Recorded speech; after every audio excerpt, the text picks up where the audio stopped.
Солнце светило ярко, когда Виктор Орлов с дочерью Соней пришел в клинику, полную легкого шепота, медицинских процедур и ожидания. Девочка, казалось, терялась в пространстве. Ее взгляд блуждал из стороны в сторону, не находя точек опоры, а руки нервно ерзали по стулу, словно она искала спасения от неминуемого напряжения. В воздухе царила напряженность, будто морозный ветер пытался пробраться в души проходящих мимо людей, вызывая у них беспокойство и легкую тревогу. Персонал клиники сначала думал, что девочка просто тревожится перед предстоящим приемом. Иная же часть медиков тихонько обсуждала, насколько это похоже на типичное поведение детей перед врачом. Однако вскоре многие начали замечать ее странное поведение. Соня не только избегала зрительного контакта с окружающими, пряча лицо в плечах отца, но и ее движения были беспокойными и натянутыми. Доктор Фома Иванов, заведующий отделом гинекологии, заметил это и насторожился, прочувствовав, что в ситуации необходимо больше внимания и чуткости. Он не принадлежал к той категории врачей, которые могли бы просто игнорировать такие мелочи, особенно когда было видно, что это поведение не совпадало с типичными реакциями детей. После того, как Виктор прямо сообщил о беременности дочери с симптомами, такими как утренняя тошнота и боли в животе, пришло время подтвердить или опровергнуть его слова. УЗИ, как всегда, приняло на себя основную роль в этом процессе, и доктор понимал, что ему, возможно, придется столкнуться с не самым лучшим исходом. Доктор Иванов, вошедший в кабинет и встретивший Виктора с Соней в приемной, радушно улыбнулся, надежно пряча в себе тревогу, надеясь, что все будет в порядке, и эта семья получит необходимую помощь. Теплый дискурс отца с врачом сразу же попал в контекст его спокойного профессионального подхода, хотя внутренние часы указывали на быстрое нарастание напряженности. Но даже когда он начал беседу, он снова обратил внимание на взгляд девочки. Она всячески пыталась укрыться не только от вопросов, но и от любого общения, словно старалась исчезнуть под глазным давлением. Виктор, не замечая этой напряженной обстановки, продолжал отвечать за свою дочь, повторяя один и тот же сценарий. Да, у нее болит живот, она чувствует тошноту, и она, как вы и сказали, беременна. На каждую такую фразу доктор Иванов ощущал, как валит его собственное сердце, не позволяя ему оставаться равнодушным. Не в силах сдержать свою тревогу, медицинская помощница Мария Сергеева внимательно наблюдала за сценой, в то время как каждая фраза Виктора добавляла к ее нарастающему беспокойству. Каждый раз, когда он обращался к врачу, а Соня продолжала молчать, она лишь недоумевала, что происходит на самом деле.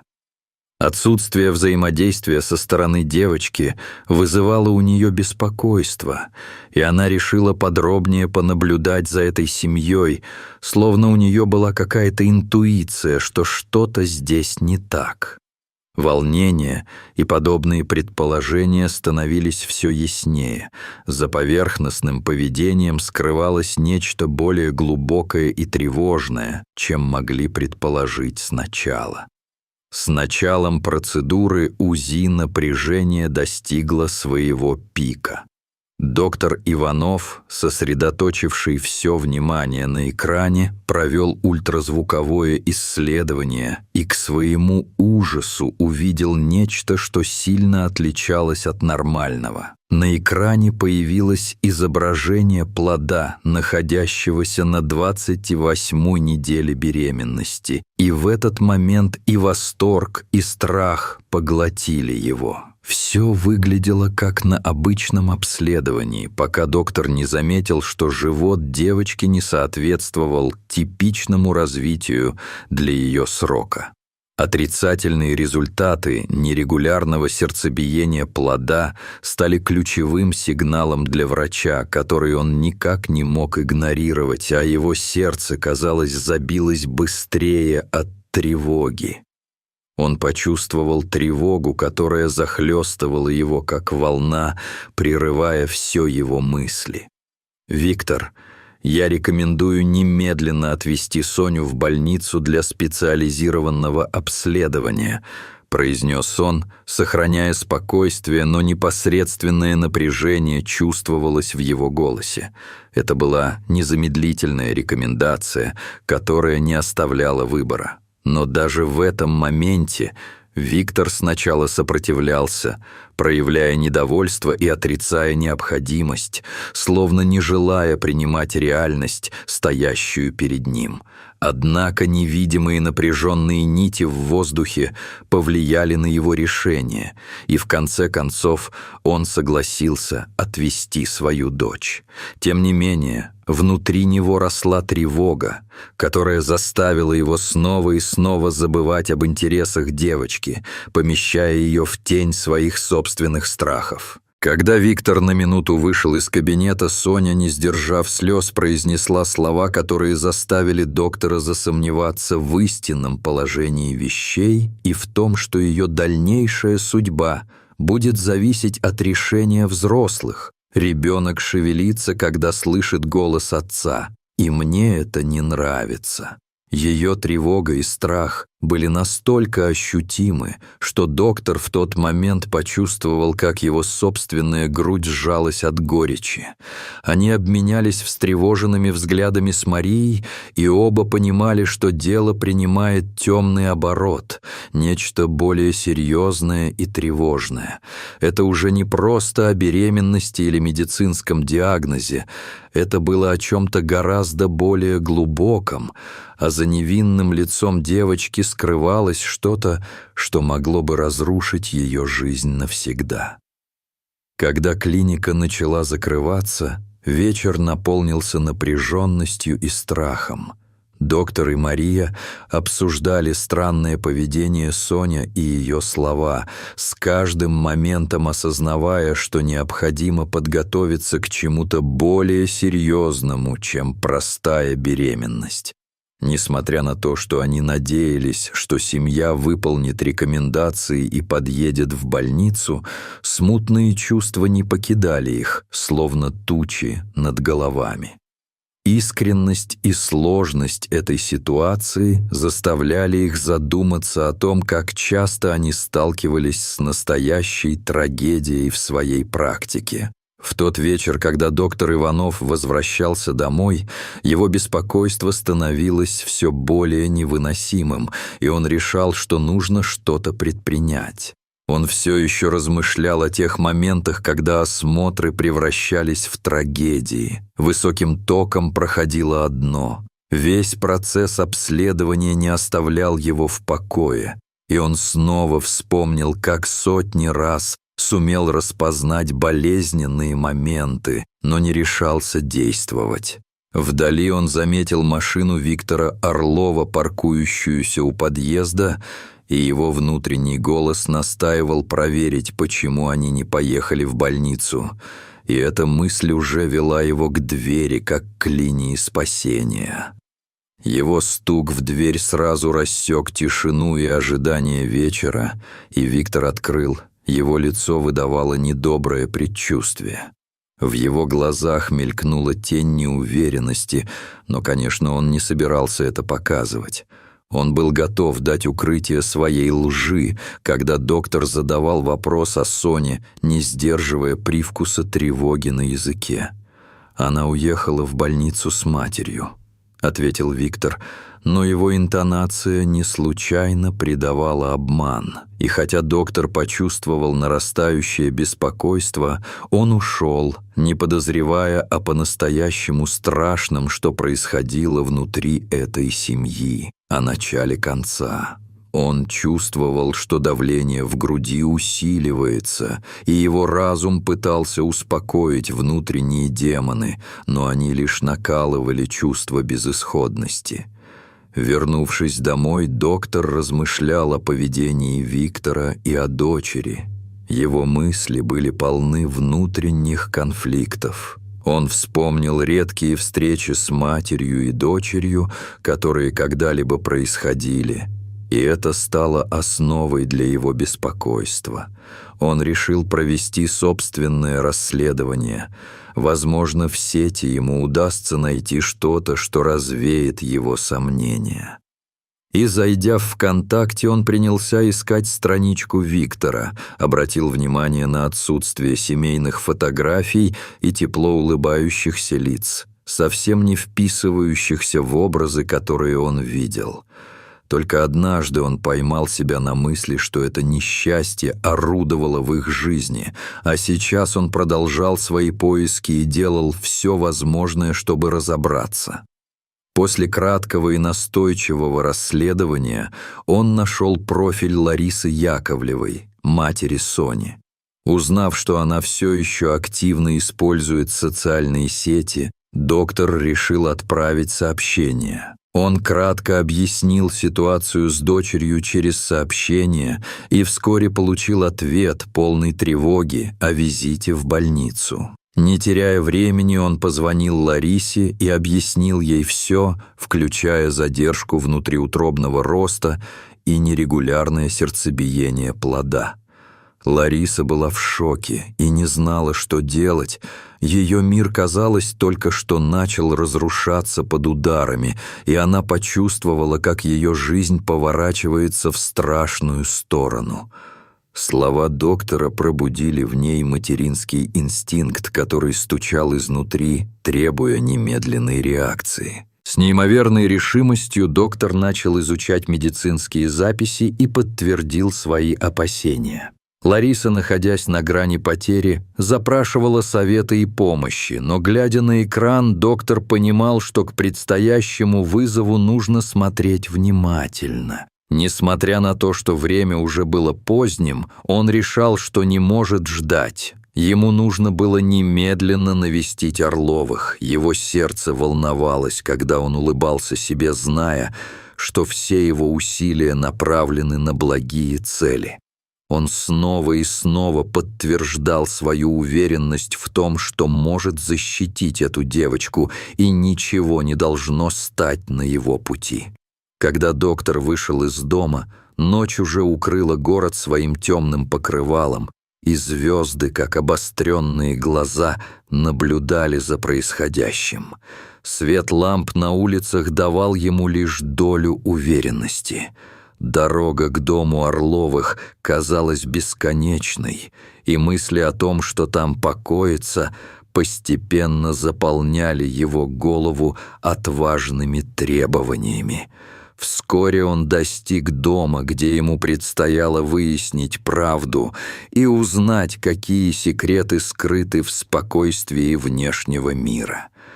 Открыв дверь, он ощутил переполняющее волнение, но не позволил себе терзать это волнение. Когда дверь открыла Соня, доктор почувствовал, как ёкнуло сердце при виде ее испуганного лица. Она осмотрела себя. На глазах девочки были слезы, и ее трясущиеся губы говорили о том, что она в страхе. Саня трусливо взглянула в глаза доктору, и он спросил о состоянии ее беременности. Ее испуганные глаза, полные надежды и страха, выдавали больше, чем все, что мог сказать Виктор, и это вселяло в доктора тревогу. Он требовал правды о ее беременности. Ей давали право говорить за себя, и он внутренне ощущал ее неуверенность, которая могла привести к страшным последствиям. Когда Виктор, узнав о визите, доктор неожиданно с резко поднятым голосом стал раздраженным и начал обвинять его в шпионаже. В его глазах мелькнула неприязнь, и доктор, понимая, что его визит воспринимается крайне негативно, продолжал настаивать на госпитализации Сони, ссылаясь на те серьезные медицинские проблемы, которые его не покидали. Это оказалось решающим моментом в этом противостоянии, когда вновь поскользнулись опасности, сворачиваясь вокруг них, как черная тень. Доктор объяснил Виктору о задержке внутриутробного роста и нерегулярном сердцебиении плода, но он встретил глухие слова и нежелание сдать Соню в руки медицины. Виктор с гордостью обещал, что утром все станет лучше. Он ссылался на усталость Сони, словно это могло дотянуть его до завтрашнего дня. Но доктор снова и снова со всей силой возражая произнес, что каждая минута важна для здоровья ребенка, и их общение превращалось в затянутое противостояние, которое они оба скорее хотели бы избежать, но отказываясь от этого. В этот момент Соня, видя все происходящее, передала доктору несколько фотографий, которые были так важны для откровения всей этой ситуации. Фотографии, на которых она была запечатленным моментом своей невинности, поразили его до глубины души. Когда он взглянул на снимки, доктор был шокирован. На некоторых из них были документированы не просто моменты счастья или случайности, а откровенное насилие над Соней, которое, как ему показалось, в их жестокости отзывалось безбрежно. Он тут же осознал, что Виктор – отец ребенка Сони, и его действия не подлежали оправданию, и, забыв о противодействии, он понимал, что время бежит, и необходимо немедленно сообщить в полицию. Когда доктор позвонил в полицию, его слова звучали резко и настоятельно.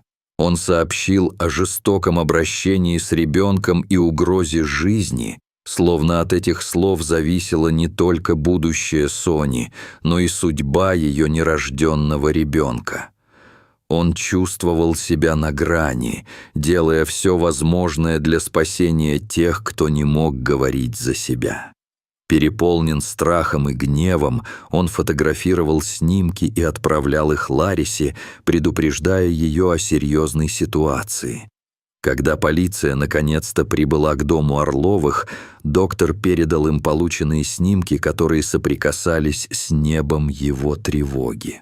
Детектив Рябинин сразу же начал изучать их, читая между строк, решая, как лучше войти в дом, чтобы не спугнуть преступника, но крайне важно, чтобы они пришли неприметно, и, проведя быстрый анализ, они обнаружили, что действовать нужно немедленно. Они уже знали, что время играет против них в этой ситуации. Когда полиция вошла в дом, предупредив о своем присутствии, Виктор в этот момент оказался на перепутье, пытаясь сбежать с Соней. Его отчаяние переполнило его ум, и он угрожал, заявляя, что она ему принадлежит, и настаивал на том, что никто не сможет их разлучить. В ногах у них ощущалась глухая тишина, которую могла разбить лишь решимость, и у всех была надежда на нечто лучшее. Страх и предвкушение разрастались в зале, и всем становилось жутко. Ситуация стала критической, когда Виктор начал тащить Соню на крышу, угрожая ее жизни, ее будущему и внезапно прервав половину их невинности.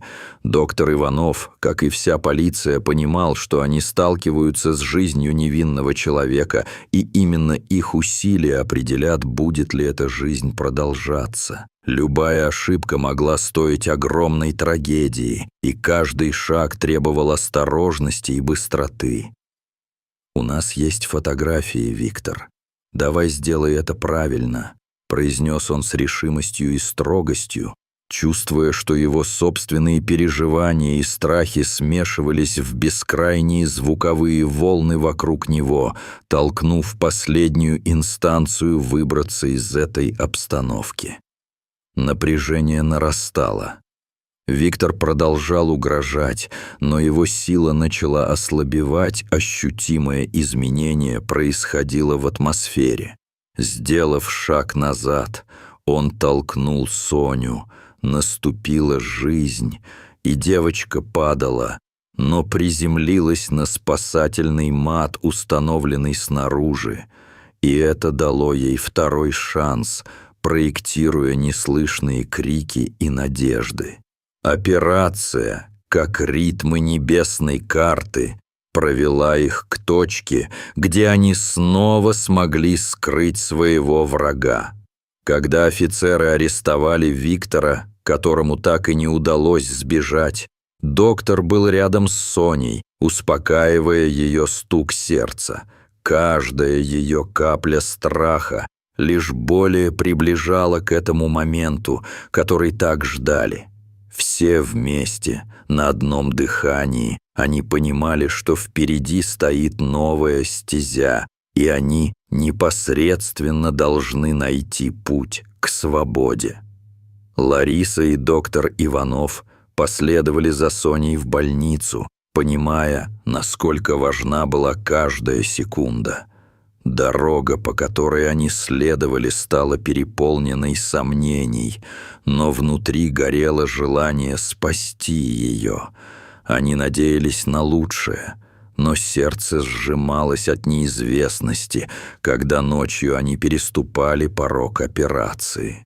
Он проверил сердцебиение ребенка и отметил его нерегулярность, предвестник тревоги, и каждая секунда ожидания пронзительно казалась вечностью.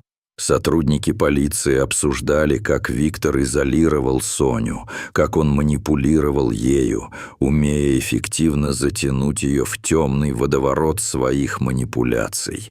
Лариса, полная огорчения и стыда, рассказала о своем прошлом и как именно Виктор получил опеку над Соней, и ее голос звучал глухо от воспоминаний, которые так хотелось забыть, но стали основой для ее боли.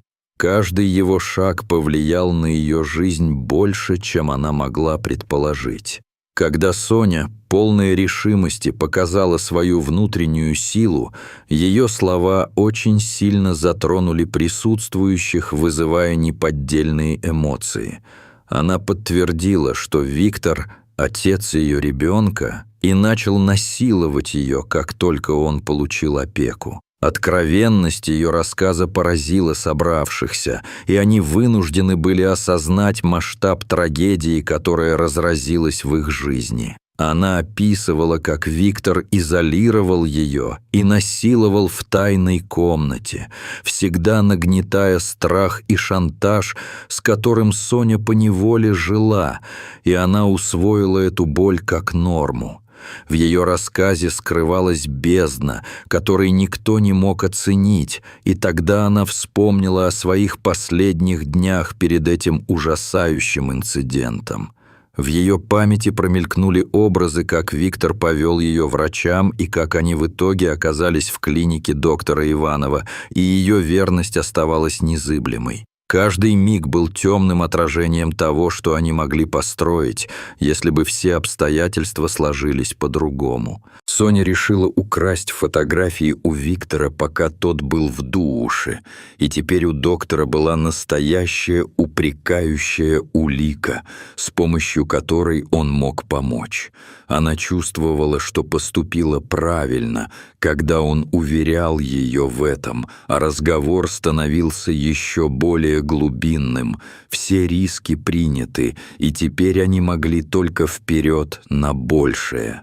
Доктор Романова сообщила о стабилизации показателей Сони после приема медикаментов, что по сути означало возможность выйти на новый уровень.